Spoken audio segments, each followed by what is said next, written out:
What's up, guys? It's Stackin Benji 69 here, back in the good old US of A for the first time in a little over 5 weeks.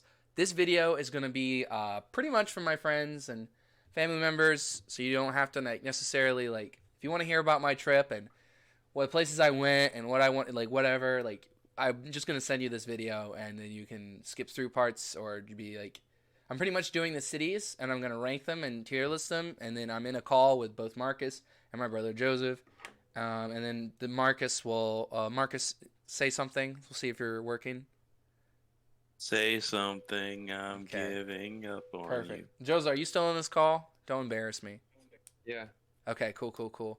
Joseph was not part of the trip, but we're all hanging out, and if he's more than welcome to contribute to the video if he has any questions. Um, we're gonna start off about September 15th. I flew over to Dublin from Raleigh. I pretty much was up all night. I ended up walking. When I got there, I hadn't set up my phone to be international. I had not set up my bank card. I forgot to tell my bank that I was leaving the country. So I withdrew 50 euros from an ATM from the airport. And then when I went to the McDonald's, my card bounced. So I had no money. So I couldn't call an Uber because my thing wasn't working. And I was like, I also got there at what was local time, 7 a.m. And then I was just like, I couldn't check into my hostel till 1. So I didn't see a reason why I would, try to even call for an Uber. I was like, I'll see Dublin. Fun fact, walking 8 miles with, a 30-pound backpack when you've stayed up all night and lost 5 hours isn't a great idea. But Dublin overall, I'm going to put into A tier. Let's see if we have any photos. I tried to import stuff over from my phone and Snapchat. I don't think I have anything for Dublin. Let's see. It's me in the airport when I first got there. Uh, Actually, maybe I do have something for Dublin. Yeah, Guinness. I did a tour of the Guinness factory. That was pretty cool, even though I don't drink beer. This was something here, and these are just some photos from, I don't know. This I thought was a really cool photo. I'm not gonna say that, but all of my photos are great. But yeah, beautiful people. Oh, this was Lisbon. That's a spoiler. Not all the photos and stuff sent over. Marcus, do you have any questions or thoughts on stuff about Dublin before I move on to the next city, I guess? People like, what are the people like? Yeah, that's a good question because the Dublin people were awesome. Everyone was super hospitable. Everyone was super nice. Like you ask where something is, they tell you, and then So I had people walk me to find stuff when I didn't even ask them, and they all have a certain walk. Most of the dudes you see in Dublin have I call a little Dublin strut. They arms out, walking kind of fast, and their steps are really close together for some reason. But really nice people, great live music. The food was okay, better than British food, but what isn't? But yeah, Dublin, amazing people. I ended up staying in a hostel above a pub and made friends with the bartender, and we ended up this last night I was there. We ended up singing karaoke, and everybody there loves Garth Brooks for whatever reason. Yeah, he's great. So Dublin was A tier though. I'm not I absolutely would go back to Dublin. Oh yeah, I guess I should explain how these tiers work for me. S tier means holy shit, blew my freaking mind, amazing city. We'll go here anytime I ever get the chance. But not everything can be S tier, otherwise there's no S tier. A tier means amazing city, absolutely would go again if I was in the area, adding this on my trip itinerary. So what works for Dublin is a beautiful city, old city, great people, great music and a lot of live music, and also a lot of cider. I had this strawberry lime Swedish cider named Kopparbar. That was one of the best things I ever tasted. Dublin is A tier. You're a big cider guy. I do like cider, and it's hard in Europe if you don't like beer or are allergic to beer to find anything else to drink. But Dublin had options, just amazing. A tier. Next, I took the train up to Belfast, and I'm gonna put Belfast at a solid B tier. I originally had it C, then I was going through some of the videos and photos I took, and it's actually a really pretty city. It's not as old style. It's a very distinct style from Dublin, but it's got this kind of steampunk vibe, a lot of graffiti, and really well done graffiti. more modern buildings mixed in with older buildings, and it's got a less Catholic feel, of course, since it's Northern Ireland and it's Protestant. Um, People still really nice. All over Europe, you're gonna see a lot of like Indian kebab restaurants, like just everywhere, and those are top tier. I know me and Marcus at this point in the trip, Marcus is not with me yet. And this was what 2 nights. I'm still doing the grind and work He's working, man, selling his soul to the place that he to sold his the soul to. to the military industrial complex. Damn right, damn right. So Belfast B tier. For B tier, it means that I enjoyed this experience, and if I was like in the area, I would go again. Or it might be maybe something that could have been A, but I just didn't do enough stuff because of time constraints. That like I can't put it in A tier. But yeah, Belfast, it was nice. It was really nice. I flew over to Glasgow, Scotland. Well, Scotland, and I'm putting Glasgow in B or C. It's either a high C or a low B. Because of the cities I really like, just to have some distinction. And C tier for me means like this was a pleasant experience. I enjoyed my time there, but I didn't really have a reason to go back. And I would really only go back if like it was like on the way to something else and it wasn't a huge thing. Like that's what C tier means for me. So C tier is by no means an indictment on this city. Just from my experience, like not as good as as A or B. So I'm putting Glasgow C. A more modern city, kind of like this industrial. It felt a lot like Houston. Like it's just like a lot of like modern abstract building shapes, and it was cool. People were really nice. I went to this restaurant called Walk This Way. Hold up, let me see if I can pull up the photo of it if it imported. No, it didn't. But it was actually really bad. So I was really, because it's like walk this way. I thought like ingenious pun by these people, and I walked a lot of miles in that city. But yeah, Glasgow, I played disc golf there, and I was ass. I was really bad, and I lost my Discmania Genius, my favorite disc. And I only brought 3 discs over to Europe, and I lost one of them on like the first time playing disc golf. And spoiler alert, it was also the last time I played. So that was another mistake with bringing discs over there. They did not take up a lot of room in my bag, but I rarely used them except that one time, and then I lost one of my 3. And it wasn't like in a lake or anything. I just lost it in the bushes, and I couldn't find it. I was really unhappy. I played really poorly, and I lost my favorite disc. So maybe that's why Glasgow was the C for me. Who knows? Well, what do you rate the bringing those discs with you? If we're, I was thinking about, me and Marcus talked about this a lot on the trip. Like, I would rate like, the tier of things I brought. S tier would be like my headphones, like these things. Oh my gosh, use those so much. This little speaker I brought. That was great for when me and Marcus were together and we'd be walking on the street playing our music or pre-gaming, going out, playing music. S-tier speaker.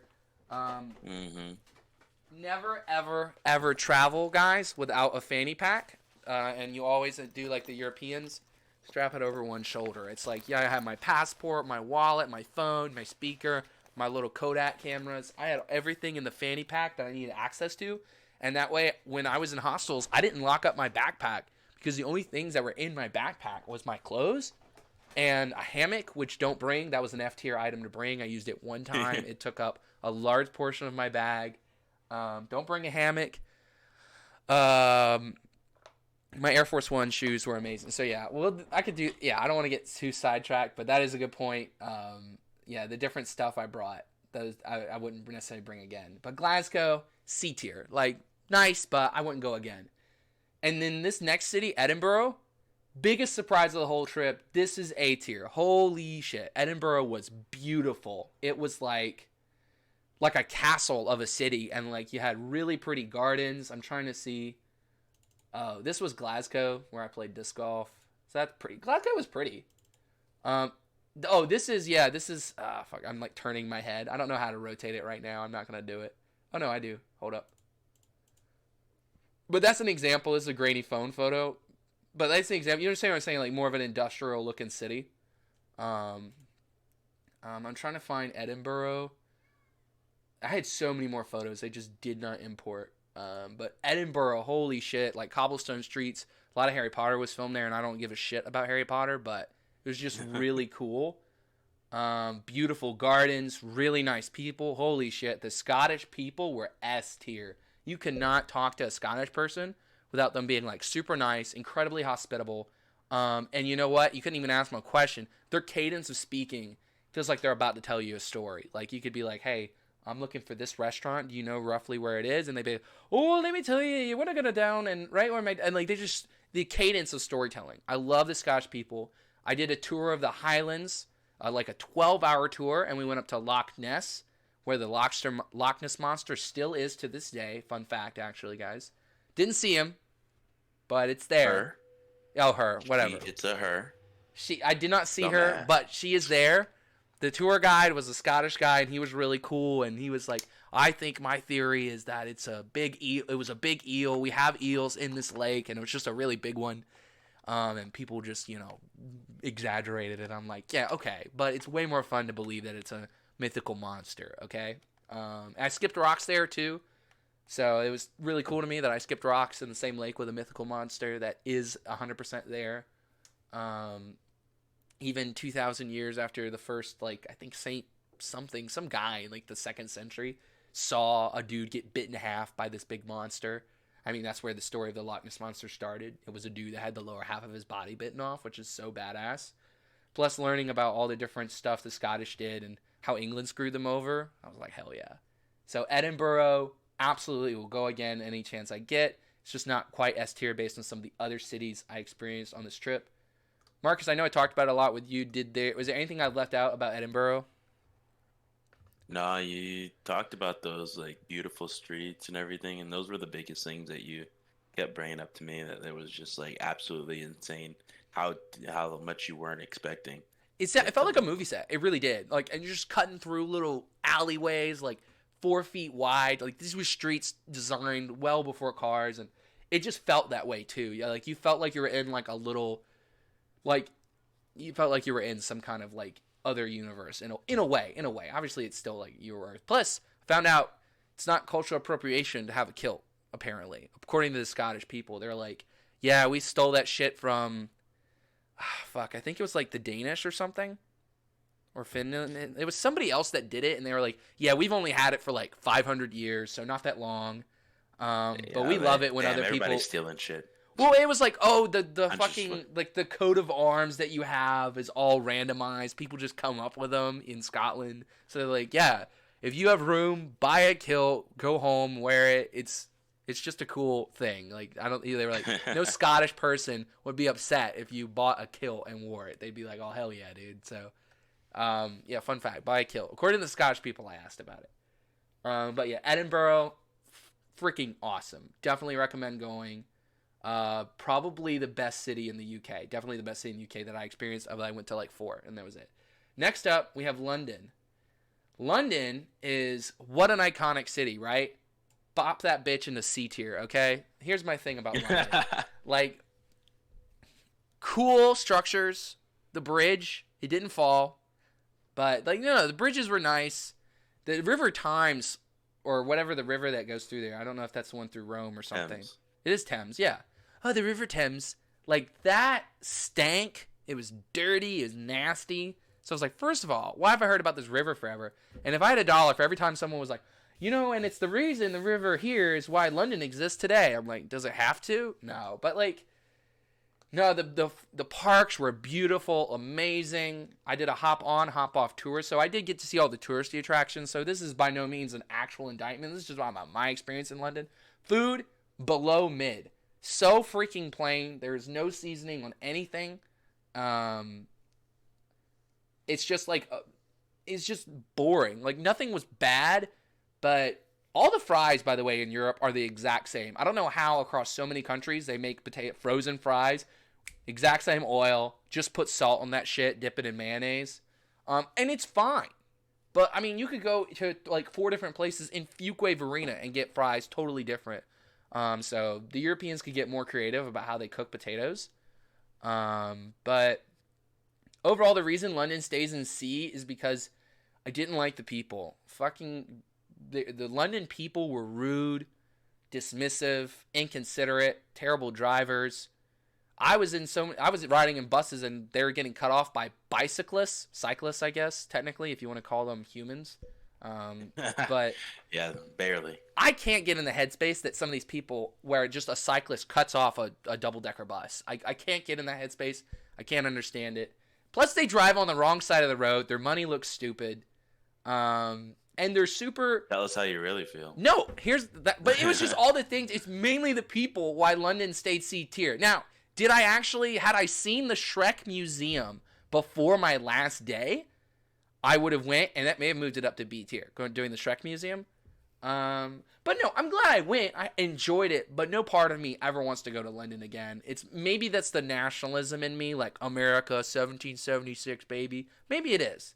But London is fine. I'm not saying don't go. It sucks ass. I'm not saying that. Just like I didn't vibe with it, and it's staying in C tier. It's not like D. D tier would be like a city I didn't enjoy, wasn't the worst. F means like, oh, holy shit, terrible, never go there. D tier would be like, I wouldn't go again or whatever. But C tier London is like a low C. And here's where Marcus comes in. That's the other thing. I thought I had a train ticket. It wouldn't let me reserve the train ticket. Then when I got to the train station, they said you're supposed to reserve this weeks ago, and so I had to buy a last minute flight, and it was really stressful. So yeah, all my London experience was like, Paris, the city of love. I don't know what else you say about Paris, Marcus, but that's going into city of museums, low A. romance. Yeah, the city of love, romance, low A tier. And this is where I definitely ask you, what are your thoughts on Paris? Since I've been doing a lot of talking, but we met in Paris.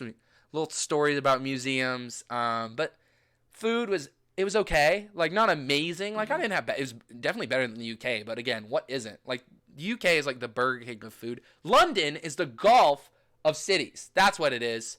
Like this elitist, like I'm not hating on golf that hard, but like it's just like it just feels like this is the right way you do it. You are so prim and proper. Like frick you, London people, whatever. But Paris was A tier. Yeah, Marcus, what are your thoughts on Paris? And then I guess where would you put Paris on this list too? I guess for me, Paris it was my second time going back, so I get to see things that I didn't get to see the first time. But I enjoyed that. But one thing I can definitely say is that the Paris drivers, Awful. just absolute terrible. Don't deserve drivers. human rights. It's just I couldn't believe that people could drive like that. I had to drive for a small portion of the trip, Yeah. and we were and like because I needed gas so we could get out of there. Finding And gas was hell, by the way. Holy shit. absolutely terrible. We went to a gas station and they didn't have regular gas. They only had diesel. Yeah. What kind of gas station only has diesel and flex fuel? Yeah, and then also it was like 20 miles to the next gas station and shit. Like it was terrible. It was only one way. And then like the parking lot is so poorly designed. It's basically like a drive-through that you only can go through. So Marcus, we couldn't get gas. We were on the wrong side of a pump. And then we had to go around the whole block 3 miles, come back. Then we went to the other side and then saw that like there was just not the gas. So Paris is not made for drivers. Neither side had it. Yeah. It is not. They put those bikes, I guess, on those. They gave bikers the roads for a reason, I guess, because they did not optimize that shit for people. Yeah. But let's argue positives of Paris. Positives of Paris. Mark So is a big Paris, museum guy. Big museum. I guy. liked. It was a very good place for museum. Like the art was beautiful. There were so many different places you can go. You can see the Mona Lisa. Yeah, we did see Like- the Mona Lisa. It was mid. Like it was cool. I looked at it, but I was like, okay, that was about it. I think my biggest qualm with it was that there were so many people Yeah. waiting in line for it. That turn, like once something turns from like a really cool piece of art you can just look at to a tourist attraction where you have to have a windy line where that you have to wait in order to get up close to something and see it. It stops being interesting and starts being like a chore. Yeah, It irritating. just became a chore at that point, and I was not going to wait in line. So we just cut up to That like, was at the next to the front Louvre of the on our line. last day. Our last day. Yeah. So we went to one museum. What was the name of the museum we went the first day? And then you have a little story about a yeah, faux pas committed on my part in the museum. Yeah. I forget. It was on the Champs Elysees. It was like right in the middle Yeah. of the Champs It was like the Elysees. first place we So, went in Paris. Like we got to our place, which was not good. It was not nice. It seemed like someone else was living there. oh, not even mid. Yeah, Yeah, not no, even. yeah. The place we were staying, the elevators didn't work half the time. It smelled like shit, literal shit. Yeah, But it was yeah. right on the metro, which brings us. Before I talk about the museums, I do think we got to talk about the metro in Paris. S Oh, tier, okay. S tier amazing, Metro. It's, you like it's not dirty, so well which is signed. a contrast to a lot of the other parts of Yeah, Paris. Not gonna lie. But it was clean. It was easy to navigate. super efficient, quick, Yeah, on time. absolutely. I recommend the metro. There's no Anywhere in the need to city take we needed to taxis. go, it was Yes. everywhere. Which is like Rome, the metro was like there's two lines, one going that way, one going that way. So like you could take like the metro for 20 minutes and then still have an hour walk to something else. So like Paris metro, really well done. The French got their shit Hmm. down when they were doing metros. Yeah, I'm Um, glad they picked something to get that. I'm just kidding. but the But museum. the museum was all right. So we get to the museum and we're looking around, and Benjamin sees this panther like a like a statue. I turn around to get a video of the place, and I turn back around, and there's Benjamin touching the the piece of art, Petting, and yeah, my caressing the panther's ear. yeah, and I'm like, my mouth just drops. I was like, yo, you can't do that. I was like, you can't do that. You can't do that. And then the guy just comes up and he like scurries up next to. He's like, and he's speaking in French, and he's like, Yeah. no, no, no, no, no, no. Like what? No, no, no, no. And we're like, oh, we Basically, don't what the speak. fuck did I do? Yeah. Yeah, and he's like, you can't touch that. And he points to the sign that No, says, "Do okay, not well, it's a tiny little label. It was about this big on the corner. There's no barriers on any side of it. So, yeah, it was a big It's no idiot move on my barrier part. so people can enjoy the art up close. And then we spent the entire every time we went to a museum, he would point out, he's like, "You put a case on that one," and like just it's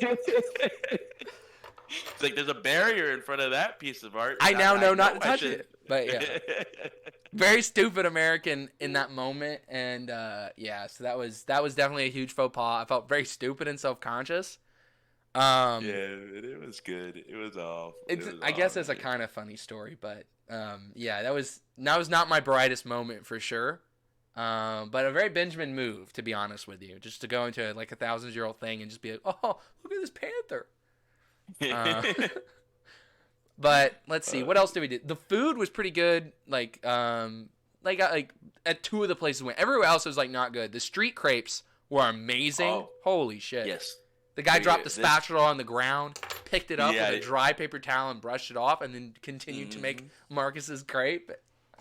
I was sitting there like, maybe you should take this. And I then he offered was to there, take oh, well, it, yeah. and I was like, you know what? No, this is fine. Nah, I'm but the fine with flavor, this. it was so savory, it was so good. I was was like, I think that was the so dirt from the good. street. It Um, it had to have been like the way that the work that he put into it, like the fact that he was just constantly working with it, and that it was street food. So it collected a little grit. Yeah, I think For so sure. too. I think Americans think do that that- better than Europe as far as like that little bit of extra in the food, that little bit of like, yeah, obviously we have a lot of crease, but that little bit of like, little bit of something, you know? Mm-hmm. Maybe the pot wasn't totally clean. Maybe you left a little bit of extra, like when you cook, like basically cooking eggs and bacon grease. I don't think Europeans do that. You know what I mean? Yeah, I don't think so either. That whole like, yeah, I get it. Like that. Everyone dresses weird in France as well. I'll go ahead and say that everyone likes to dress like they're a model for a magazine, and it's like you look stupid. Your pants are too big. Your hat looks like a ball sack. Like, just you're not better than us. So the Paris people know. were F tier, like London people, but didn't speak English. Both London and Paris. But the reason Paris is still A tier is because of like the Eiffel Tower was everything you think it is. It was awesome. We like did a little river boat tour. Awesome. The Sacre-Cœur, holy shit, blew my mind. I was in tears in that church. And then that little Montmer, that little town, little shop town right next to the Sacre-Cœur, amazing. Also, Yeah. before we go off of Paris, I do have to put this out there. The nightlife The night. Okay, yeah. I'll quickly of these cities we've been to. Nightlife, Dublin nightlife, A to S tier. Well, I'll put A tier for Dublin's nightlife. Very bustling, lots of drinking, party, live music, lots of stuff. Edinburgh, I didn't experience the nightlife. Belfast, nightlife was like C or D.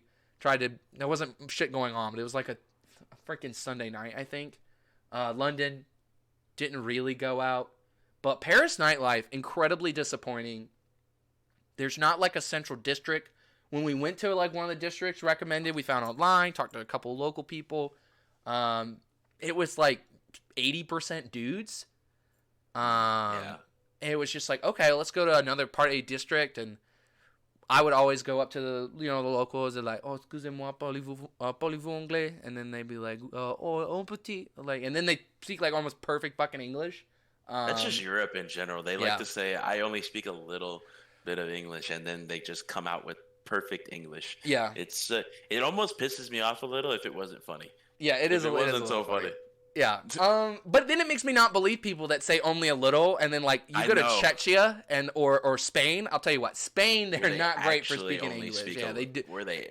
Yeah, Spain and Czechia are the main two. I think that was just like the most times I'd go up to someone like ahoy, Molvíš anglicky in Czech. Hello? Do you speak English? Or obviously in Spain, or hablo español or what? Or hablo inglés. Sorry. Again, maybe like a little bit, but Paris.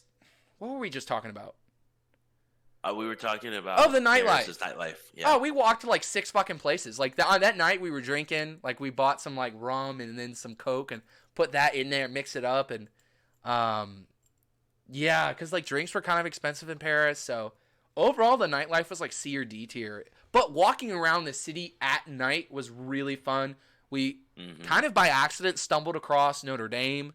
Oh yeah. There was some other Yeah. famous thing And we just came upon. We were like, oh, there's that thing.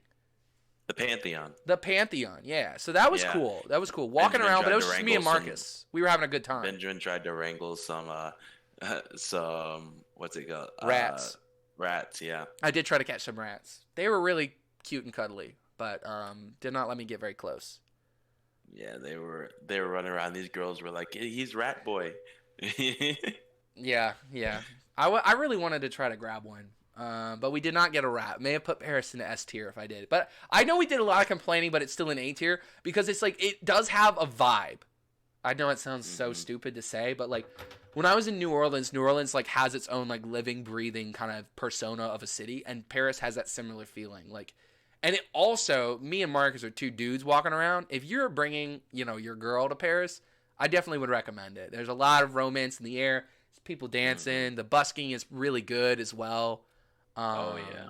Just a lot of and everybody's making out. I don't understand what it is, but people are just making out in the street, and like I'm talking like getting it on and getting handsy, and I'm like good for you guys. Good for you guys. So yeah, Paris. I'm not gonna say it's the most magical place in the whole world. In fact, it's not the most romantic place on this list. But I say A tier because I would definitely bring a girl. But Marcus has been twice. I've been once. I don't feel a need to go again on my own. I would only go to Paris again with like the person I was dating, and that's about it. So that's why it's an A tier for me. Where would you put it, Marcus? Overall, Paris. B. Paris. A? Yeah. It's a B tier. I would go. It would turn A tier if I had like if I had a girl to take with me. Damn, we're both Yeah, I down would- so bad.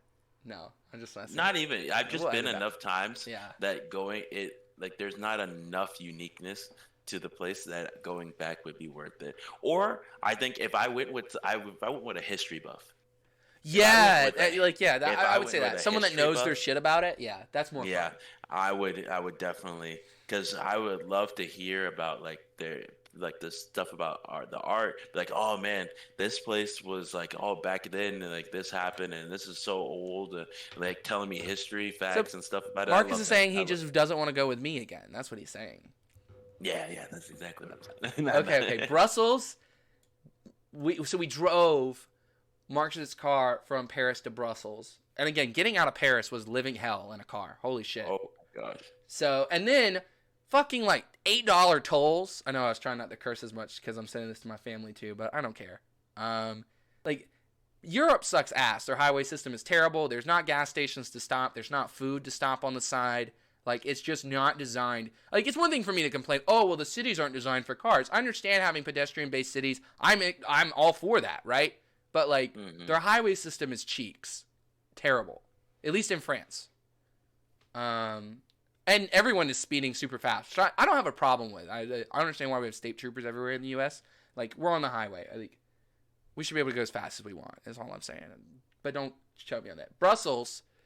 Brussels is a city you like, Marcus. We basically stayed late in Paris. We didn't get to really see, yeah. Yeah, I did not get to really see. So we got late in Brussels. I had to leave early to catch this train in Munich. So for my experience in Brussels, I am putting it in D tier. I would not get that experience again, only because we got there super late. We were able to park right outside where we were staying. Very lucky on that. Parking was terrible. As far as this is where we were leaving Marcus's car for the 2 weeks that he'd be coming through Europe, and we're both on the train, and that was terrible. And then you had to pay for it, and we had to pay a lot at the end, and we split it. And then we just basically walked through the dirtiest section of it. The whole place smelled like piss. We walked through basically, in my opinion, it was like a mile of just the red light district. And for you guys that haven't been to Europe, that's just hookers in the window, just sitting there. Like window hookers, yeah. Yeah, like, and that was really wild to me. Like, I don't know, it was just uncomfortable. I felt like kind of bad. I'm like, that's somebody's life. They just sit in a window and like hope someone from the street like goes inside and hooks up with them and pays them money, you know? Like, fuck, man. I don't know. But I know there's part of that is like that shit goes on everywhere, but it's just not so up in, like, it's not regulated or whatever. This is not me sitting here being like anti, like, whatever. I didn't enjoy it. But the food there was good. We got like one of those kebab places and had samurai sauce. So that was amazing. But it was just nasty and the whole place smelled like piss. So my limited experience of Brussels, but this is not an indictment of Brussels at all. Just because we were there for so little. He only got to see like the shitty quarter, which actually, dude, when I was back there, we thought that was like a deserted area. That shit gets bustling. The tram starts running through there. Like there's restaurants that open up on the weekend. And, we were there really early in the morning, like 7 a.m. or some shit. It was really early, so we didn't realize how that place was actually had a lot going on in it. And so what I thought was like a shady area we were walking through was actually just like a normal neighborhood. I'm going to move Paris back down to B because I'm looking at all these other cities that I have in A, and I did not enjoy Paris as much as those other cities. So this is not saying I didn't like Paris. I'm putting Paris in B tier for me. Because I'm thinking about these next cities that are lined up. I act like people can't see, but like, yeah, you can see all the cities lined up. Next one was Munich. I'm putting this in A tier for me. High A tier, almost S. Me and Marcus, we arrived. We stayed in the tent. Let me see if any of those photos came over. The tent. What did you think about the tent and then Munich? We were there during Oktoberfest. Come on, somebody. That was awesome. Yeah, it was a great time. Oh, I think Paris. I think No, Marcus. Kiss? Oh. I think sorry, I got lost in a thought. But Munich was amazing. It was definitely top 2, if not one of my top spot. I had so much fun at the tent. All the people were so cool. This is a giant tent that you stay in. 180 bunk beds in it. Yep, inside of it, and it was raining too. It was cold and raining. Yeah, and it still managed to make it fun. They still managed to make that. It felt like one big sleepover. Highly recommend the tent in Munich if you're staying in a hostel. Really cool people. Marcus stayed out a lot later with the people. Like, we did a lot of drinking, of course, and ended up the quiet hour starts at like 1 a.m. So people left the hostel the last night we were there, and we just went into a park and continued hanging out. And somebody had a guitar. It was a really cool night, and some really cool people. This is where we met Long. There's a buddy from Hong Kong, and we just started talking, and then we were like, we're going to Oktoberfest in the morning. You want to come? He was like, sure. And then we just went around, and Oktoberfest, for those that haven't gone, I thought would be like festival, like singing and stages and stuff, but it's a carnival too. Mm-hmm. So imagine huge tents with a bunch of drinking Germans who handle their alcohol a lot better than Americans. I will say this overall about Europe. you don't have people drinking and getting in fights and people drinking and stumbling over. Everybody just handles their alcohol really well. Although I commented to Marcus, up until that point, we just did a lot of drinking, but I never got that drunk, even though I was like drinking a good bit. So my theory is that there's something different about the alcohol. And people are like, oh, Americans can't handle it. But I was thinking, like, I didn't really get, if you drink a lot, sometimes you get hit with it. You're like, oh, okay. I did not experience that for most of my Europe trip, even though I was drinking a good bit.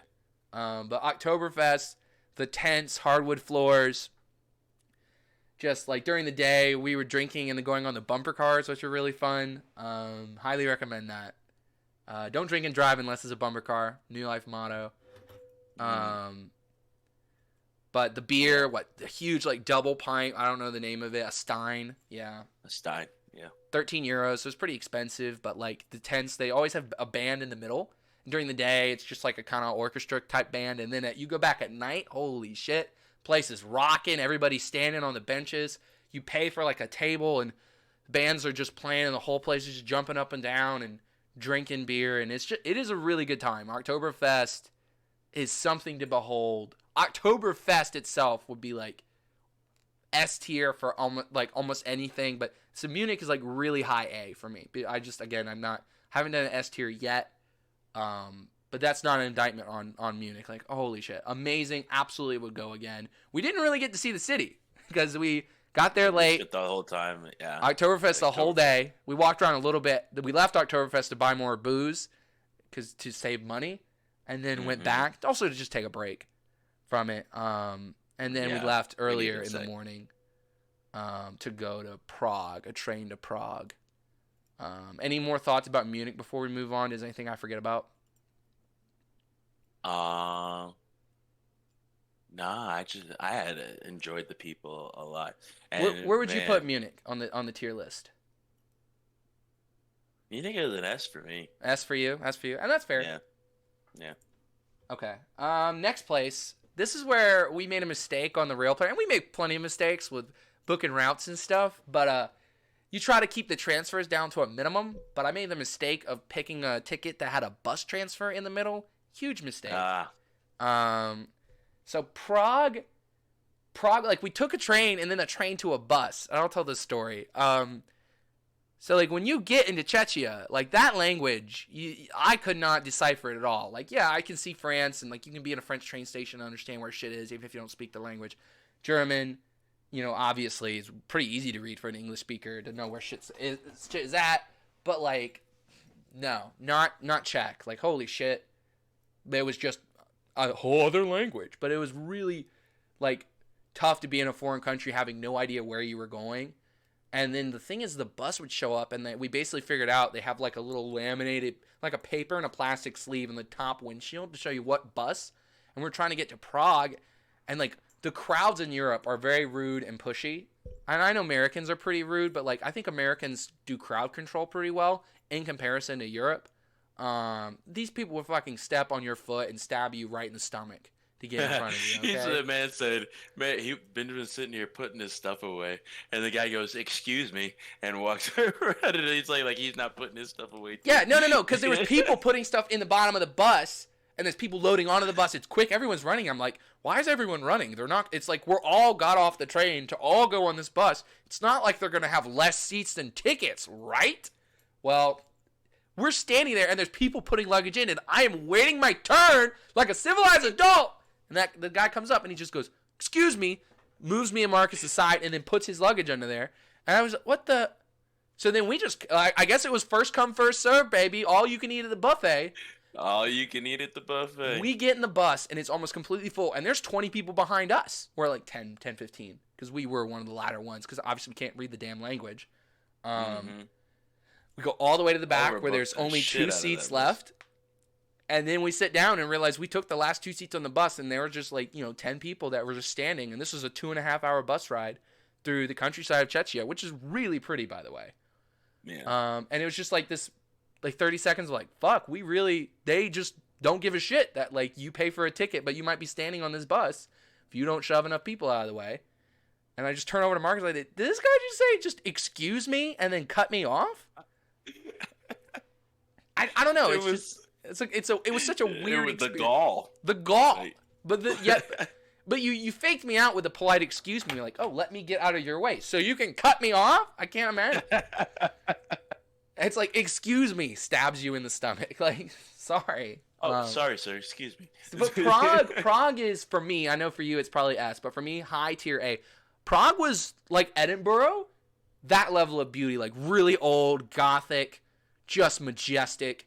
Everything was cheap, but you didn't necessarily know it because it was in the Czech money, which I have some of the money here. Like, these coins, and they look weird. So it was bothersome because they didn't use the euro, and I have some Czech money right here. This 100 is about $4, about $4. This $100 bill or whatever. It's 24 Czech and a euro. So they'd be like, drinks were cheap. Was, like $40. Yeah, drinks were cheap. We went like to this really nice restaurant. We made friends with a couple of Brazilian guys in the hostel, and we went and got dinner at this really nice restaurant. It was delicious, phenomenal. Yes. And then we just were, and in Prague they had way more drinking options. It wasn't just beer and wine, and we just come from Germany where you can't get anything that's not beer or wine in the grocery store even hardly, unless you want to get a Jack Daniel's Cola, which is mid and not that good. They are not good. No, they're like D tier. It's like, okay, if I'm desperate, I'll get one, but like, no, it doesn't taste good. So like, you just basically pop in a store, buy a bottle cocktail, buy a wine, buy a beer, buy a lot of hard liquor.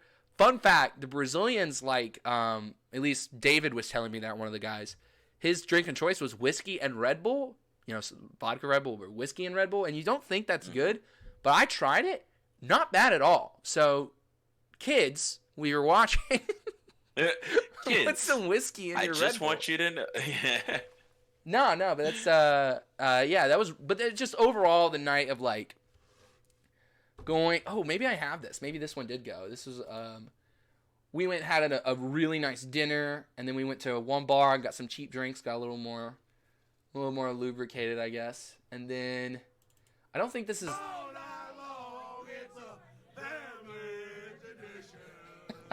I don't know what city that was in, but yeah, that was... We sang Friends in Low Places in a karaoke bar, and we were the only Americans, and nobody knew the words. And I thought Friends in Low Places would be easy money, but we brought the energy, so like I thought people enjoyed it, but nobody sang along with us. But it was me and Marcus just singing Friends in Low Places together. And then we walked around, and that's one of my favorite things about going out, is just when you go out with someone you care about a lot, which if I was going out with someone that wasn't Marcus, I could say that. I'm kidding. But like when you go out with one of your best friends, like the part of the fun is to walking around and finding somewhere to go. It is the journey, if a way to sound cheesy. And then we couldn't find this, we parted ways with David and Vitor, that was his name. Yeah, and they had showed us where we could go to this club later. And then it was like an hour and a half of walking around looking for it. And it was in a mall that was closed. Then you go in and then boom, place was rocking. EDM club. So overall, that night in Prague was S tier. But overall, based on the other cities I'm going to have on S tier, I still have Prague for me as like a really high A, almost S. Absolutely go again. Beautiful city. The language doesn't sound pretty though. I mean, ahoy, malvish, and glitchki. Like everything is like a glitchy. It's like if you're talking with lag. It sounds weird. If you're talking with lag. It's but no. Prague was awesome, and the countryside is really pretty. But like, it's like you took the saturation and took it down, if you will. Like it's just kind of dark and cloudy. But that's a lot of Europe. Till you get to Italy. But any other closing thoughts about Prague? I'd like to. It definitely was. It was a clean city. No, I wouldn't put it as because of what made other places S. I can't put it as S, but it is a high A for me. Oh yeah, okay. Next city we went to was Vienna, Austria. This is a really high B for me because there was so much I loved about Austria, but the nightlife was kind of ass. It was really hard to get into any clubs. Basically, if you just didn't have girls with you, even if you're a group of two. Usually it's not a problem if you're not a huge group of dudes, but like the clubs were really far apart, and like they were like I mean, I'm living out of my backpack. I don't have like nice clothes necessarily. I just have like a plain t-shirt and like khaki shorts or jeans, and like I'm not gonna bring like nice shit. Like I'm very limited clothes I could bring. Um, but cool people. Vienna was the cleanest city. I think we both agree on that. It's the cleanest city I've ever been in. And we walked all over Vienna. We went to the touristy section, the nice section the next day went to the wrong train station. So we walked a lot everywhere. There wasn't much trash, like almost no litter, and like Yeah.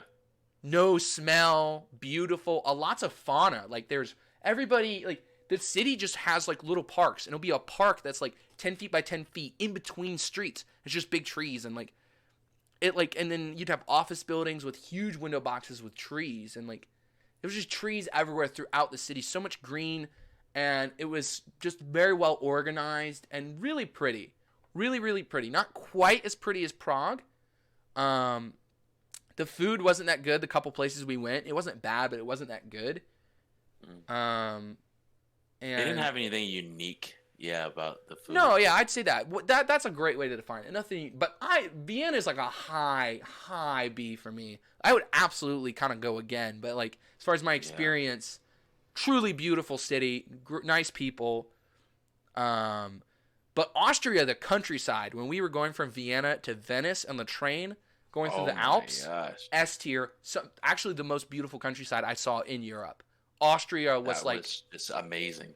It was like every train view, like we're going in and out of tunnels, we're in the mountains, and it was just like a little town on the side of a mountain, and it was the fall colors there too. Holy shit. No, Austria was the prettiest country, and Italy is next for me, and then maybe Spain. But as far as the prettiness of the whole country, what we saw, Austria was S tier. Like, holy shit, very pretty. But Vienna, B is like these cities I really enjoyed, but like not as much as the A's and not as much as the S's. Anything I leave out about Vienna? We were only there for one night. Nah. Yeah, 'cause I think it was a really nice place to walk around. Oh, Uh, absolutely. yeah. I think if we had had more time, we could have found like things to do there. But we got lost because we went to the wrong train station first. Yeah. So afterwards, so we got to see a lot of Yeah. Vienna. They've That did a was one ton of of our high walking. walk day. Yeah, that was one of our Each high of walk us, days. We walked a lot through that whole trip. for the 2 weeks I was with Marcus, I was averaging over 20,000 steps a day. For me, that's over 10 miles a day.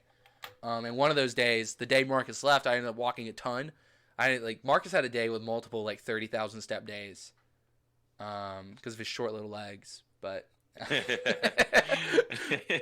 no, but we were checking our steps during the trip and getting kind of competitive about it. And it didn't occur to me like the first day we were doing this where I was like, damn, I guess Marcus is walking. Sometimes we'd end the night and I'd go to bed and then Marcus was like, okay, I'm going to walk around. So he'd have more steps than me. But I think it was 2 consecutive days where we just were together 24/7, did not walk anywhere without the other person. And at the end of the day, he had like 3,000 more steps. And I was like, I have been step for step with you this whole time.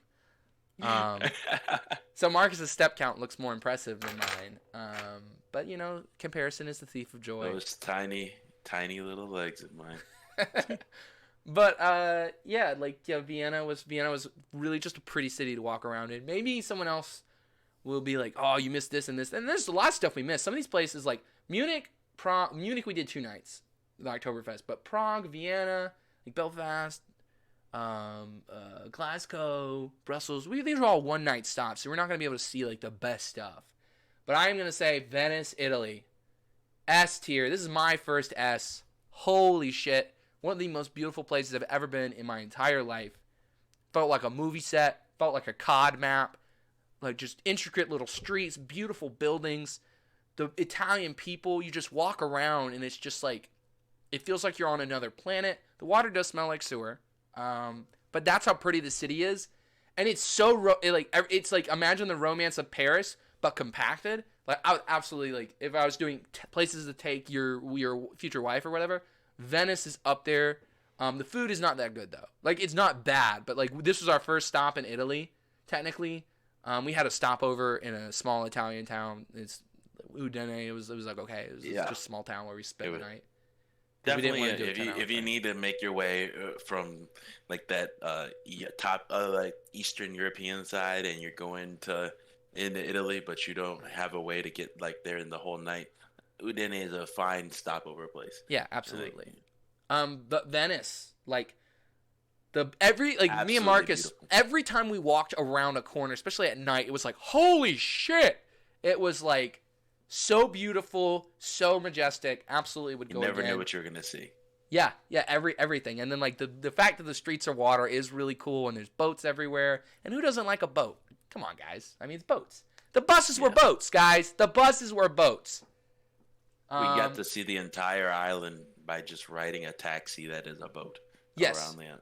And we were gonna walk around the whole island on the last day, but we walked for about a quarter of it. I think we walked around. Yeah, I'd say we made about a quarter. We started in just a random spot, and we walked all the way back to like the beginning spot. It was like we walked back to start, and then we took from start all the way around the island. Yeah, and then it's so small. So like a lot of these cities, especially in Europe, you have to pay €1 or €2 to take a piss sometimes, and then like water you got to pay for it. So it's like and then like it's tough to like you can't just go. There's not fast food joints that many, so you can't just like here you just go to McDonald's, charge your phone, whether you order something or not. No one gives a shit. It's McDonald's, but like there they don't have as many outlets there. And then everything is like actual like restaurants, and so like I would feel bad going in and like not buying anything. So it's like the idea of when your phone gets low and when you need to go take a piss, when you're in these bigger cities, it's like okay, well we kind of should go like because we're leaving wherever we're staying like in the morning and we're out all day. So, but Venice is so small. We were at any given point a 10 to 20 minute walk from where we were staying. So it was just like or what are you at? Oh, I'm less than 20%. Okay, yeah, I could take a piss. We just walk back and like charge our phones and like do a little drinking. Couple notes about Venice. I have two like I guess what I consider like kind of funny little things about Venice. One was our improvised cocktail we had, and the Aperol Spritz. By the way, you can have a spritz on me, Marcus. I'll get you an Aperol Spritz. No, I'll get you an Aperol Spritz. No, I really insist. I think you should have one. I insist that I get you a Spritz. 100%. The Aperol Spritz was the worst alcoholic beverage I've ever had, and I'm allergic to beer. I'm 90% sure. Like, that thing tasted like ass. I think like they just took someone that sprinkled their a ass. little bit of ass. Yeah, and then that was God, and it's everywhere in Europe. It tastes like shit. Oh my gosh, it's just so bad. It's not sweet. It's not good, like sweet in a good way. It's not even like dry, like a dry wine. Yeah. It's just not good. It's just terrible. Like it makes no sense. Like if you licked shingles or whatever. Like that's what it tastes. It tastes like an old person getting shingles. Yep. But let's see. So we've been drinking. We did like a 3-course meal, and it was okay. Like it was like €17, and it was like spaghetti, and like Marcus ended up getting what was just a couple of meatballs and some fries, and I got spaghetti. And those like meatballs, but the Italian waiter was so cool. He was like, "What wine?" And he starts telling us the whole process about the wine. And like the thing is, like with these, like the whole joke about they talk with their hands. Italians don't just talk with their hands; they talk with the whole face and shoulders and everything. It's like a full body experience to talk to an Italian person. And like that brings up my favorite word is "you're welcome" or "welcome" in Italian. It's "prego," and you don't just say "prego." It comes out like the side of your mouth. It's all. Prego, and then like you walk by a restaurant, like the owner is out there. Oh, prego, sit down. It's just a great word, and I like the Italian people quite a lot. Even though the food in Venice was very mid. The gelato, holy shit! We get there and we're like, you know what? Let's get some gelato. We're in friggin' we're in Italy, Venice, man. Italy. Like this is the home of gelato. Yeah. So we get gelato. Oh my gosh. It was really good. Best ice cream I ever had in my life. And then we ran into a guy who was trying to I fully believe that guy was trying to set us up to get robbed.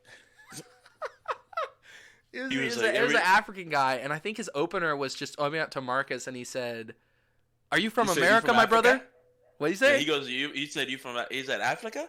And I said, no, the U.S. He's like, the U.S. He goes, "You are my brother from the U.S., white and black." You are my brother. Yeah. He didn't know how to say light skin. He called Marcus, he said white and black. And then he looks over at me, and he goes, "You are my white brother from America. Hakuna Matata." I'm not even kidding. He just keeps saying Hakuna Matata. Hakuna Matata. And then he's giving us these little bracelets, and he goes, "This is for good luck, for good health, for your girlfriend."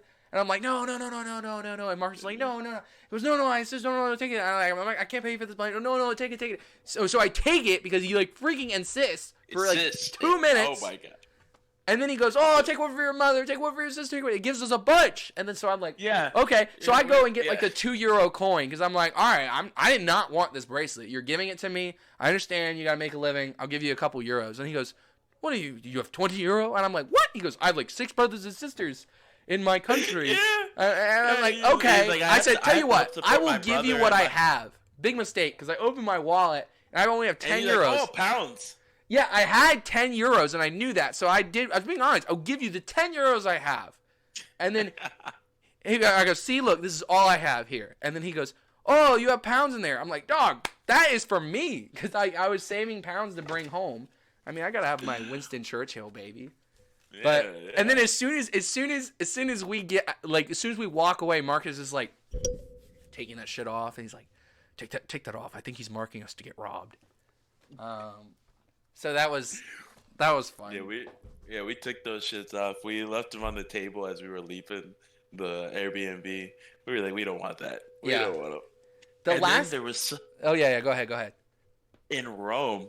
Well, let's not do Rome yet. It was the same same Hakuna Matata. I know. I'm not thing, saying. I was just gonna mention the Hakuna, but they were just the same. They were a bunch of African guys walking around doing the exact same thing, going Hakuna Matata, and giving out bracelets that look almost exactly the same. It's freaking crazy. Yeah. It's like a giant network. The thing I'll tell you about the improvised drink. We got like this strawberry liqueur. And that's a big mistake because you cannot drink liqueur on its own. Oh. But we were like, we wanted something cold. And so I was like, fuck, Marcus, they don't have ice. Big negative on European grocery stores. Anywhere, nobody has ice. I don't understand this. Marcus has the ingenious idea, and I, to this day, stand by this idea is ingenious. He reaches in the freezer and pulls out frozen berries. He's like, I think we have ice. So we thought, like, we were onto something. Like, oh, we'll have this strawberry liqueur, 30% alcohol, and we'll have the berries as ice, which it won't dilute the alcohol, but it'll make it cold. And as a bonus, give it that little fruit flavor. Tasted like ass. God. It was so syrupy. Yeah. And just it was and then once the berries like very quickly were no longer ice feeling, it was just a nasty texture when you were drinking it. So I still think you could use berries as ice, but yeah, with Sprite or 7-Up. Yeah, you need liquor and a mixer, and then you use the berries as an additional flavor. But strawberry liqueur is just so it's meant to be mixed in something. Yeah. It's a mixer in itself, an alcoholic mixer, and we just used it as the primary, and that was where we went wrong. Yeah, that was. But when you put the Coke Zero, it tasted a little better for you. It was a little better. It still was bad, but like it was like not enjoyable, but it was palatable. Yeah. Last thing I'll say about Venice, we got to talk about that skinny motherfucker.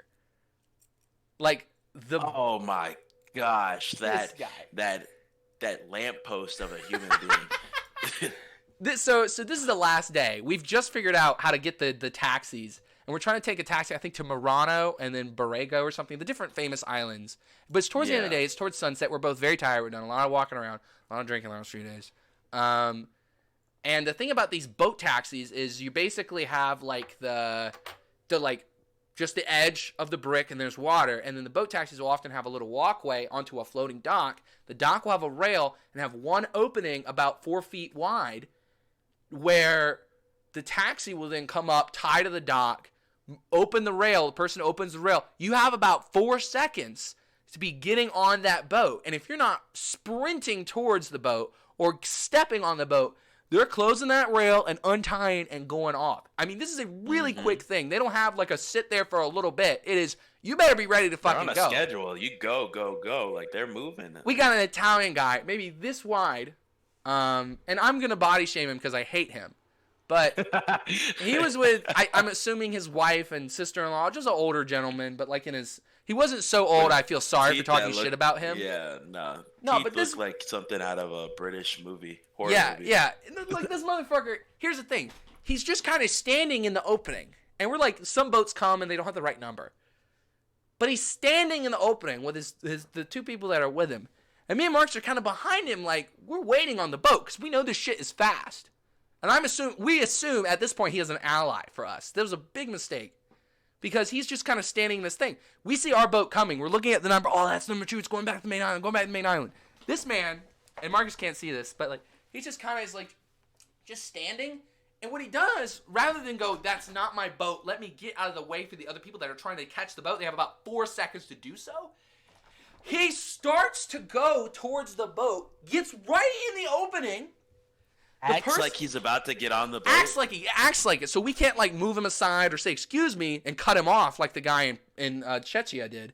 But like he just stands there and then I starts to walk and then he doesn't. And then the lady opens the rail. Nobody, and there's like 30 people behind this guy, including us. Nobody goes to get on his boat because we think this guy's about to get on the boat. And in that 2 seconds where she looked and nobody's moving because he's standing in the only opening. And then she closes it, and then I shove past him, and I'm like, she's like, no. And like she goes, and this dude was laughing. It's not my boat. I almost drowned that man right there. I was so angry because I couldn't get over like, okay, yeah, like shit or get off the pot, you idiot. Like literally, okay. And we walked past. We were so tired too. Yeah, we stood outside of the opening. But it was 30 minutes till the next boat, and he just stood there. He still stood there the entire. And then he ended up getting on the same boat that we got. Oh no! And that's the other thing too. I then cut in front of him after that. I was just like, "Fuck this guy," and I walked in front of him. And then as it got more and more time, eventually he had slowly then walked in front of me and Marcus again. And I told Marcus, I said, I'm going to suplex this guy into the water if the other boat comes and he doesn't get out of my way. But I don't know. It's not that. I don't know. In the moment, both of us were so like uniformly heated. livid. It's just funny to think about now. Like this man. We talk shit about like this toothpick. Yeah. This guy, his grandfather was on the Titanic being like, do I need to wait for the next lifeboat to come on? Maybe so. You said women and children, right? I could get okay. Women and children behind me. Oh, they could get the next one. Okay. But Venice. The food was mid. The gelato was amazing. Just the atmosphere and the other people, other than this skinny dude, everybody was awesome. Yeah. Venice, S tier city. Holy shit, magical experience. 100% S tier. Yeah. Any last thoughts about Venice before we move on to Florence? Remember we wanted to keep this video to 30 minutes? Oh yeah, that's gone. But that's crazy that because you remember you like commented like where do the kids go to school? Yeah. And we found out where the kids go. There's a whole separate there's a residential area that's away from the where all the people live. Yep. I mean, where all the tourists come in, and then they have another area like with green, like a park, like an actual like decently sized park, churches, museums, schools, all that stuff just separated away from where the tourists are. Like you can go to that part, but you would if you don't go actually like hit a boat, you would never end up there. It'd be too far from the tourist area. Yeah. So yeah, Venice. I wouldn't want to live there, but it's just an amazing place to visit. Mm-hmm. Next one, Florence, Italy. For me, I'm going to go ahead. Are we doing this wrong by popping in the ranking and then talking about it? Florence was really good. The food in Florence was really, really good. Significantly better than Venice. The church. I think we should talk about it first. Before. Okay, yeah. I want to see what photos from Florence came over. Is this Florence? Yeah, this is Florence at night from the lookout.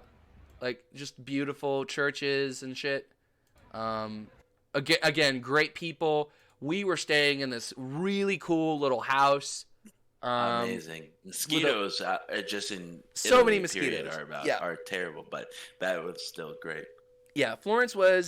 I'll go ahead and do it, and then to provide the justification. Florence was A tier, like a mid-level A. Like probably not Definitely as good as Prague or Munich, but I agree like with that wholeheartedly. To me, like right up there with Dublin. It's just like a really cool city. We just had a really fun time. Yeah, we were really tired and did a lot of walking. But the church there was like this green marble, really beautiful. The food was really good. We're going through the square, and there's this guy busking on a violin, and I bought his CD, which I then later lost. But like the whole crowd just gathered around this guy with his electric violin and his speaker, and then everybody started dancing. I'm not going to toot my own horn here, but I am going to toot my own horn. It was just a crowd gathering tried to hit around. on his wife? One guy, what? That you tried to dance with his wife? I did ask his girl to dance because she was the girl standing there, and I was just like, "You want to dance?" And she was like, "Oh," and she's like, "That's my boyfriend." I was like, "Oh, well, shit." I don't know, because if I like to dance, and if someone else looks like they're vibing in the music, I'm gonna ask that person. I'm not gonna ask the person that like doesn't look like they want to be there. But then one guy kind of goes out, and then I immediately go out, and then as soon as I go out, main character syndrome, everybody starts dancing, and it was just in the street, very movie like. And then this later on, this little kid is like, just like headbanging, like right there, like a 5-year-old kid, and he's playing, and it was just a really cool experience. And Florence was just, where we were staying was good, the food was really good, the people were really nice, the lookout, the view was just really, really good, and Florence was like an A tier. And I think we went to a club in Florence. I want to say we went somewhere that was really fun. The nightlife in Florence was better than you would expect on like a. Oh yeah, we went on it was a Wednesday, right? Yeah, it was a Wednesday night. It was a Wednesday night, and that bar. Oh, it was an Irish pub, but it was only Americans in there. That was really fun. Really cheap drinks too. Like an audio. They were all foreigners. No, there was like barely. And that's where we sang like Family Tradition. Well, it's like me and Marcus sang. I went up there and we sang Family Tradition, and then other people kept requesting more songs for us to sing, like Sweet Home Alabama, and then which has a lot about the governor. I've never really listened to all the lyrics, but they're pro governor in that song, for what I know, which was a surprise to me. But yeah, that was a really the good nightlife for a Wednesday night, absolutely. And then we went to a club after that, and I lost Marcus, so I walked back on my own. And then Marcus got back later. But yeah. Florence was absolutely like just A tier, really, really fun, really, really fun. But not the same kind of magic, if you will. For me, I'm putting stuff on that S tier for me that was just like in a way magical. Imagine like what, a regular person might say about Disney World or whatever. Because I'm built different. The most magical place on earth. Yeah, no, it's not. I've not been, but I'm pretty confident it's nowhere near as magical as Venice. Screw that. Anything more to say about Florence before I move on to Rome? We were definitely tired at this point in the trip. Yeah. We like the amount of walking we did every day, like the travel, constant movement, like from place to place. So we didn't explore as much as we did other places. Yeah, I would say Florence. That too. Yeah. Rome. Okay, Rome. You see Vatican City here. I'm using Vatican City as a stand-in for Lourdes, where Rome is the last place Marcus was at, and then he flew back. Rome was really, really cool. Like it was fucking like, I want to say it may have been a Tuesday night in Florence. No, it was a Thursday night because your flight left on Friday. So it was a Thursday night in Rome. We were walking around. Beautiful city, old, new. Metro not good, really, to be honest. I guess I was comparing it to Paris Metro. But we saw the Colosseum, a bunch of old churches. What did you see in Rome? Because I know you took the plane back, and then I have something I saw after you were gone that was just blew my mind. Rome, we did the Colosseum, but we didn't pay for the tour in it. We walked by it. Yeah. We walked by it, which is where we saw all the Hakuna Matata guys. Yeah, out the same bracelets. Mm-hmm. And then we went to the outside of the Vatican City, but it was also really cool. Like St. Peter's Square. But you needed a ticket really in order to. You needed to like sign up for a tour, and while I was there. There was none in the time frame I was. Yeah, we didn't do it enough in advance. Rome was a city you got to plan better for, and this whole trip we kind of did shit on the fly. Definitely. Rome would be something like usually if you try to buy a tour ticket, the next day or the day after that was sold out, so you pretty much had to do it 2 days in advance. But then after Marcus left, I could finally be happy. No, I'm kidding. I think the most notable thing about Rome, like this Vatican City.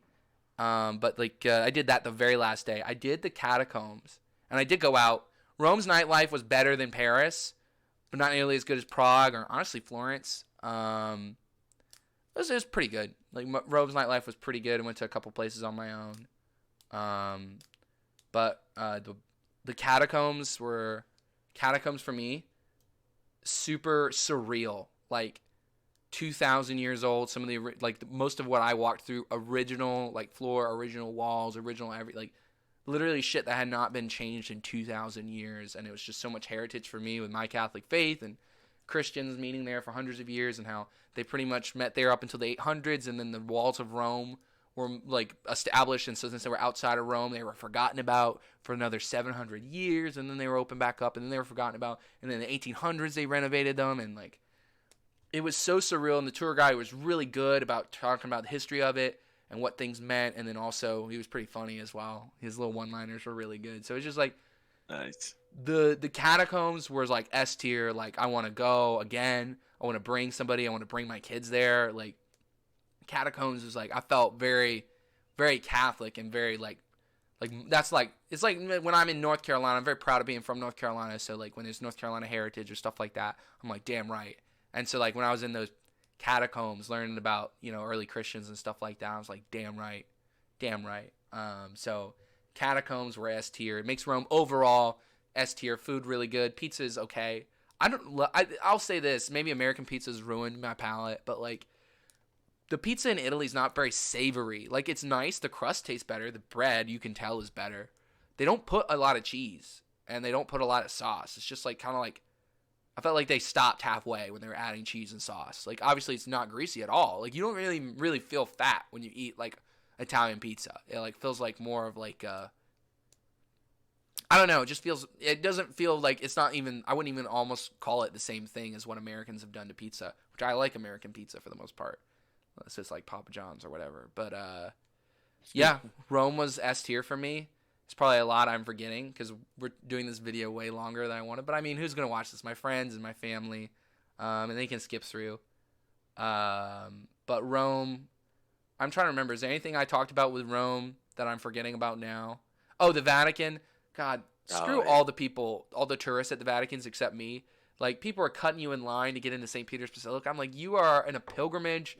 Probably who knows where, and you're just cutting people off, and people are standing in line for 2 hours, and you're just joining the line. And then, like, when I went in St. Peter's, like, the most surreal place I've ever been in my life, I think, as far as, like, the actual just awe-inspiring, like, the paintings, the gold, everything. It felt like just, it was like, I can't believe I'm here. And, like, I did go to Mass in St. Peter's Square, and the Pope's, like, he was there. He didn't do the sermon. He did the sermon sitting down.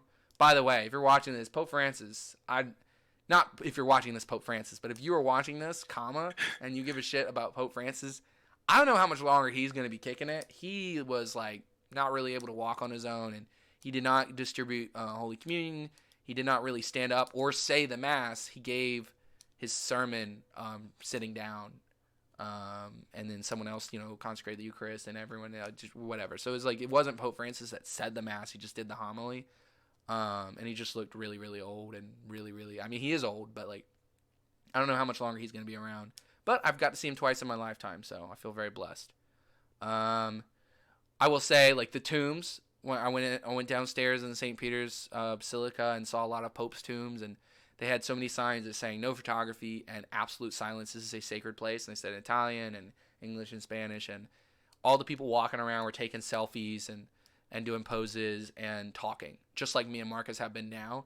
And you felt like you were in a lobby at, not even a dentist office, because people don't talk in lobbies at doctor's offices, but you were just like in a train station is what it felt like. And I was absolutely livid. I mean, I couldn't imagine going to a mosque or a synagogue where it was like, this is a sacred place, please be respectfully silent, and not giving a shit about that. It was, in my opinion, I really strongly disliked almost everyone I met when I went to the Vatican, and everyone was really shovey and just like I really just so many photos, and like I like took a lot of photos on the trip on places that said don't take photos because this is a sacred place. I was respectful of that, including the catacombs, which said no photos, and I really want to take a photo, but I didn't. So here I'm pat myself on the back, but like you are better than them. I'm better than them, but no, it was just really infuriating how irreverent and disrespectful the people were at the Vatican. I did go in the Vatican museums the day before and Went to the Sistine Chapel. It's nice. It's nice. I'm not a huge like painting guy. It's like, okay, I've seen one, I've seen them all, but I'm not the most cultured either. So, like, someone else would probably get a lot more. I'm glad I saw it. I've been in the Sistine Chapel, and if you're watching this, you may not have. So, I'm better than you. But like, it's Rome overall just phenomenal. Will go any chance I get. S tier city. Anything else I leave out about Rome? No, I didn't get to see a terrible amount of it. There is like a whole young section, like that we went to the one night that I was there. Oh And yeah, that it whole was, like bar section that was just kind of popping yeah, off on a Thursday night. A lot of bars, and a lot of restaurants. yeah. It was. I didn't really know how to interpret that area because it was a lot of young people, And and I love it. It didn't seem like a downtown area, but it wasn't not a downtown area. yeah, it was Like weird. there were no But it was real fun. It was good bars. weird. Yeah, yeah, it was good weird. It was interesting to look at. All right, so And at this then point, Marcus went back to work for the military machine or whatever, and then I went on to Naples to try to go to the beach. So Naples was interesting because where I was staying, it was really dirty. It was shitty. I actually disliked the city of Naples, and I heard a lot of good things from some Italians. And anytime I talked to other people, and they were like, "You're going to Naples next, Napoli?" Ooh. So I'll say yeah, in this Naples, the part I was staying in is like the Pensacola, Florida of Italy. It is nasty. It is trashy, but not in the fun way like Waffle House trashy. It's just grimy, and that was probably the first place I was in. I was walking at night that like I actually felt like there was a chance I might get robbed. Because other places, but they'd be like, hey, walk around, watch out for pickpockets. But I live my life, I was a pretty big guy. Nobody really fucks with me. And I have, like, that level of, like, it's a privilege. But, like, I walk around, I'm not that fearful for the most part because I'm, like, I'm bigger than most people. And it's not very grunt. Like, I don't know, the feeling you get. And, like, Naples, it was nasty and it's just, no. But the last day, I took a bus and I went to the other side of the city and like, holy shit. That side of the city was like amazing. Great food, great people. This Italian woman showed me around to the beach. Really, I felt like I was in like a little bit of like a movie. It's just like Naples was one side of it, really beautiful, and just a really cool city. Very hilly, lots of walking. I swam in the Mediterranean Sea. I skipped rocks in the Mediterranean Sea. I actually have one of the rocks. I had it somewhere. I took it in my bag. Here it is. Because like there was so many like these rocks that were kind of like glass.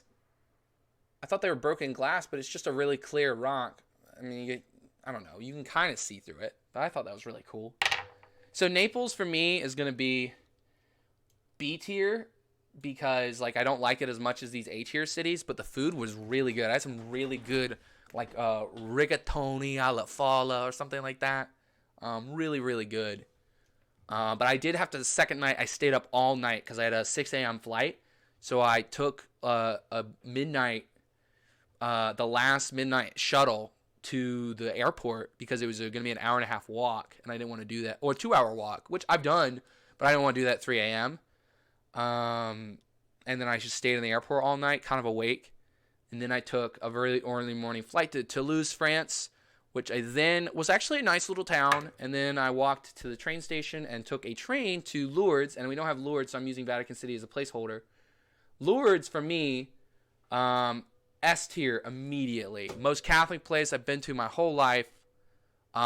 Everything about what was bad about Catholic tourists in Rome and the Vatican was amazing about the people in Lourdes. Beautiful little city in the mountains. Train station was 10-minute walk from the grotto and the basilica, and there's multiple basilicas in the basilica. It's like a downstairs church, and then there's higher up on the hill. It's kind of one big building, but it's two like large like cathedrals, and then of course the grotto where Mary appeared, and the river was beautiful, and I skipped rocks in that river. I'm trying to, some of those videos, most of these stuff didn't come over, but I'm trying to see if I got it, any of it. But like, no, Lourdes was S tier. They did a candlelight procession with Mary every night at 9 o'clock. Just thousands of people from all over the world with candles and like doing it in like 6 different languages because people all over come, and it was just like really surreal. And absolutely will go to Lourdes any chance I get. Take people there. was just, I felt so proud to be Catholic and so happy and so awe-inspired, and so like the beauty of Catholicism was just on full display, and it was just really, plus I had some really good food there the day I left, and it was really cheap. So it's just like, if the food is good, if the booze is cheap, and there's Catholic shit, I'm gonna love it. And Lourdes is all of that. Madrid. Anything I told you about Lourdes I haven't mentioned here, Marcus?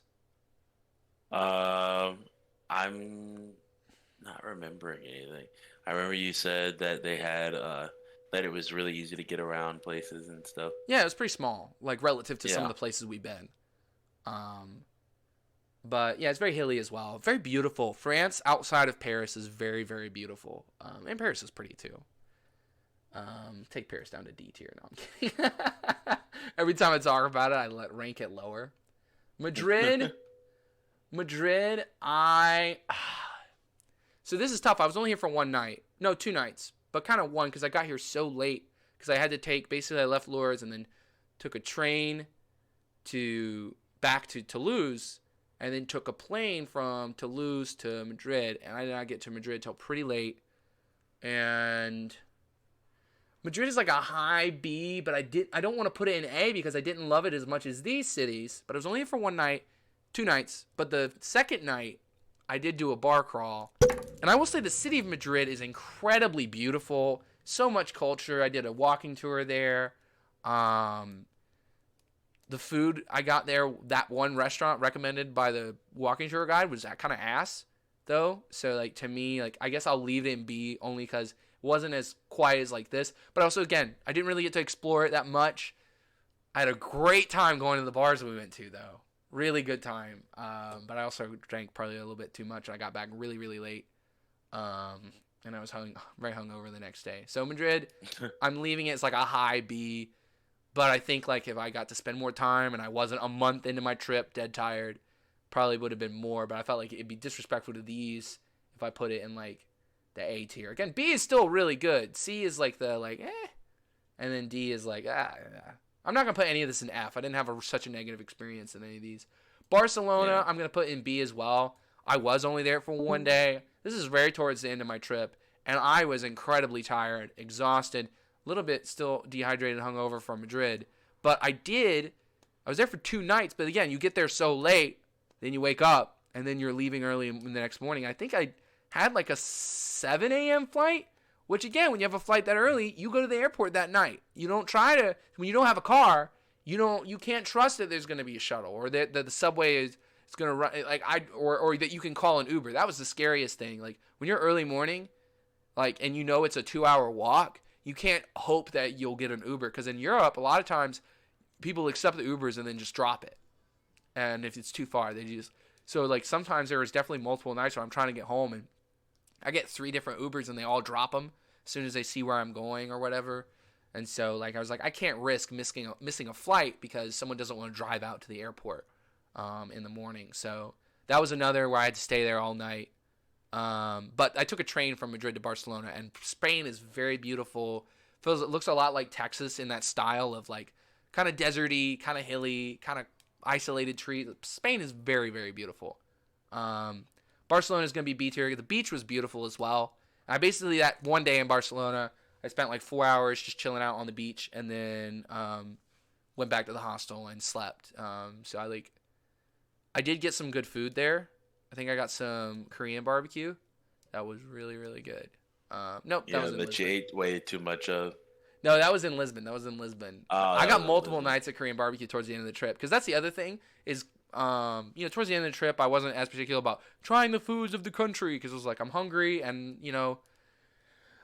there's a lot more Thai places and Korean places and Japanese. Well, not as many sushi restaurants as are here in the South, at least. And so the thing is, like, here Korean restaurants are super expensive, and there they're not. So like for me, I got to where towards the end of the trip, I was like, if I'm hungry, I'm searching on Google Maps for a Korean restaurant, and I'm going there because Korean barbecue is like one of my favorite foods. So, anything I forgot to leave out about Barcelona? No, we didn't really talk much about Barcelona. Yeah, I mean, you will see some titties if you go on the beach. So, positive, negative for you. That's a People just very big positive. people be doing that in Barcelona. Hell yeah. Good to Lisbon, know. S tier. Okay, my mom, grew up in a suburb of Lisbon, so I always heard about Portugal and Portuguese people and Portuguese culture, and Lisbon is really hilly. Lisbon is an incredibly beautiful city, amazing people, S tier. Everything I talk about, like the magic of a city. Oh, this was karaoke in Prague, I guess. Marcus just saying friends in low places. Okay, whatever. I'm trying to. I thought I had. Okay, I should have. I saw Lisbon. This was the view from my hostel. Like, Lisbon was phenomenal, cheap food. Like, when I went out on, like, a Wednesday night or some shit, like, they were giving you free shots to come in the bar at the beginning of the night, and, like, everyone was really nice. I ran into a couple of French people towards the end of the night, and, I started hanging out with them, and that was really fun. Like, I did go to the place where my mom grew up, and you guys probably saw that. I posted it on Instagram, but I have the photo here. And, like, that was just really cool to me that I got to go there, 3,700 miles from where I grew up, and I got to go where my mama grew up. So, it was really cool to me, myself and I. This was the $55 steak in Florence, by the way, that Florence is world renowned for. Super famous. This steak was very mid, okay? Like, the potatoes were really good. The steak felt like you just cooked steak. Gosh, best potatoes. You felt like you cooked steak without butter, is what it did. Like, it was a really great texture, cooked very well. It was like, I asked for medium. Like, there was no flavor. It literally was just like steak, and they had like this, whatever this is, and like it was too salty. I think I was just like, I would not buy this again. But it was like, Florence is famous for their steaks, but I'm like, I guess these people just ain't been to Texas. That's all I'm saying. I've had better steaks at Texas Roadhouse for $12 than the taste of this steak that I got in Florence. So, yeah, that was very mid. Also, if you go to Europe, these shits. Breezers, very good. Pretty cheap. That's in Naples, by the way. Get them in lime, orange, strawberry. Breezers are amazing. I wish the U.S. had them. They tasted great. Great sipping drink. Very good sipping drink. Great to walk around with. This is one of the walking around nights with alcohol is very much during the daytime. It's very acceptable in Europe. Yeah. This was one of the bars I went to, and I listened to this guy sing for like an hour. He was really talented. And like, I followed him on Instagram. He's gonna drop an album. I actually met a lot of people that play music, and so I follow people on Spotify.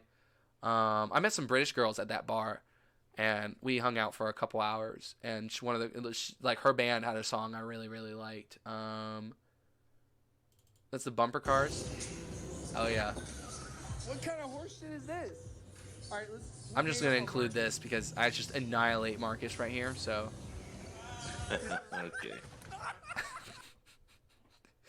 Drink and drive if you're driving bumper cars. Again, I had like 400 photos, but not all of them uploaded. What else did I talk about Lisbon? The Portuguese food I didn't like that much. I went to like 3 or 4 different Portuguese restaurants and got Portuguese food, and I'm not a seafood guy, and so a lot of their food is seafood because they're right there on the coast. I'm not a nah. It was like okay, but not really good by any means, to be honest with you. But not bad. But the Korean food I got there was amazing and top tier. But overall, just I can't really explain it. Lisbon was like walking around was fun. The city had just amazing. It was magical, and a part of it I think was the fact that my mom grew up there, and I was just like, this is something on the other side of the world, and I got to go there. And kind of I don't know. It was a little bit of like, hey, this is where I came from indirectly. So that was just really cool for me. And then I flew from Lisbon back to Dublin, spent one more night in Dublin, and then I flew back here. And that was October 20th, so yesterday. The longest day of my life, 29 hours, because I gained 5 hours coming back. I'm still a little bit jet lagged now, but overall, the trip, I feel pretty comfortable with this distribution. I think it's good that I have a lot of S's, like a pretty even distribution of S, A's, and B's. And to me, this B is like high B's. Like, I really love these places, but not quite as much as these. And then I really love these places, but not quite as much as my experience in these places. Overall, my favorite country overall was definitely Italy. People were amazing. I loved listening to Italian people speak in Italian and speak English. The people in Italy are beautiful. Men, women, kids, old people. Yeah.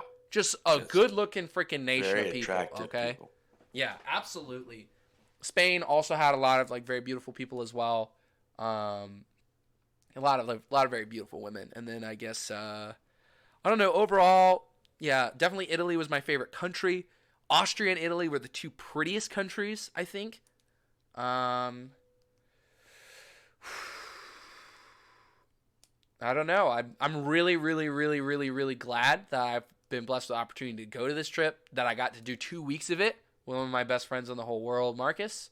And thanks, Marcus, for helping me with this video, because it's a lot more interesting to talk together about the trip than to just hear me talk for, I guess now is an hour and a half if someone listens to this whole thing. Because Lord knows I'm not editing a damn thing.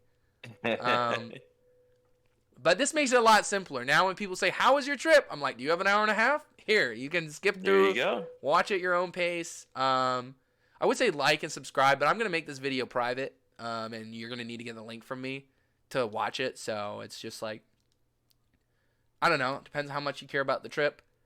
I am very happy to be back in America. I guess overall, things Europe does better. Absolutely public transportation, buses everywhere, metros, cheap. Very pedestrian-friendly cities as far as cars stop for you. They just stop. They'll be going like 30 miles an hour and just stop if you're waiting across the street. Absolutely. They dress better, I'll be honest. Like, fuck the French for how arrogant they are, but they do dress better than Americans. I was just in the Fuquay Arena Walmart, and I was like, yeah, I can tell. Nobody's going out. No, but everywhere in Europe, everyone's trying, even if their style doesn't work, the British, they're trying something. So, like, good for them. Squirrels in London will just go up on you if you are feeding them, so I loved that. I personally love that. And you know what? I can't talk about this trip without talking about the damn pigeons. Thank you, Marcus. I love pigeons. They are so stupid and so mindless little drones walking around just with their head bobbing. If they walk faster, their head bobs faster. Are you kidding me? What kind of mechanical mechanism goes on there? They rarely fly, and I don't know. I could just sit and watch pigeons for hours, which I did in sometimes. But, like, holy shit. Love pigeons. Fuck seagulls, though, but I can't really explain. And their little heads are so small for their huge, fat little bodies. Like, God, I love pigeons. They are such a disrespect to survival of the fittest, because I do not know how they are fit to survive. But they do. There's just nothing going on in those eyes. There is nothing behind it. I freaking love it. And they do eat out of your hand in Paris. That was cool. Is there anything else I forgot about the trip overall? I lost about like 8 to 10 pounds I guess with all the walking. My face feels a lot thinner. I can now say hello, do you speak English in a bunch of languages. I can start out with English. Hello, do you speak English? And in Ireland, it's hello, do you speak English? And a lot of times I had an easier time understanding people in Spanish than some of the Irish people, I will say. They talk so fast. Like, oh, blah, blah, blah, blah. I'm like, all right, thank you. And I'm going to ask somebody else. France, excusez-moi, parlez-vous anglais? And then a lot of times, because I had the accent pretty down, they're like, oh, wow, your French is really good. And I'm like, no, that's all I know how to speak. German, hello, sprechen Sie Deutsch? And then if it's a younger person, sprechen Sie Deutsch?